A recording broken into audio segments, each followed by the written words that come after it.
சுக்கிரன் அப்படிங்கிறது வந்து பார்க்கும்போது உலகத்தில் உள்ள எல்லா மகிழ்ச்சிகளையும் தனக்கு கொடுக்கக்கூடிய ஒரு கிரகம் வந்து சுக்கிரன்.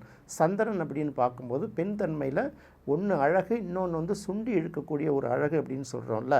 இந்த சந்திரனும் சுக்கிரனும் சேர்ந்து இருக்கக்கூடிய பெண்களுக்கு கூடுமான வரை இந்த வாழ்க்கையில் தேவையானதெல்லாம் கிடைச்சிடுது. அடுத்தது வந்து பார்த்திங்கன்னா, இது ரெண்டும் சேர்ந்து இருக்கிற பெண்கள் வந்து ராஜதந்திரி அப்படின்னு சொல்லப்படுவார்கள். இப்போ ஒரு ஆஃபீஸில் பார்த்திங்கன்னா பல பேர் ஒர்க் பண்ணுவாங்க, அழகாக கூட இருப்பாங்க, செல்வாக்காக கூட இருப்பாங்க, பெரிய இடத்து பொண்ணாக கூட இருப்பாங்க. இருந்தாலும் சில பெண்கள் வந்து அந்த கூடுதல் முக்கியத்துவம் கிடைச்சி முதல் நிலைக்கு சீக்கிரமாக போயிடுவாங்கல்ல. அவங்களுக்கு வந்து பார்த்திங்கன்னா ஒரு இடத்த வந்து ஒரு ஜாப் அவங்கள்ட்ட நீங்கள் கொடுத்தீங்கன்னா இந்த வேலையை எப்படி முடிக்கணும், மேலதிகாரிகளோட பாராட்டை எப்படி பெறுறது அப்படின்னு சொல்லிட்டு அந்த ஸ்ட்ராட்டஜியெல்லாம் பிளான் பண்ணி என்ன பண்ணுவாங்க, அவங்க சக்ஸஸ்ஃபுல்லாக நடத்திட்டு கடகடன்னு மேலே போயிடுவாங்க. இன்னும் சில பேர் அவங்க மேலே புறவம் போட்டுட்டு, ஆமாம் நானும் அதுதானே செய்கிறேன், அவள் அழகாக இருக்கான்னு அவளுக்கு அந்த வாய்ப்பு கிடச்சிருச்சு, அவள் சரியில்லை, இப்படியெல்லாம் குற்றச்சாட்டுகள்லாம் சில நேரங்களில் ஆளாக நேரம். அதெல்லாம் பெருசாக எடுத்துக்கக்கூடாது.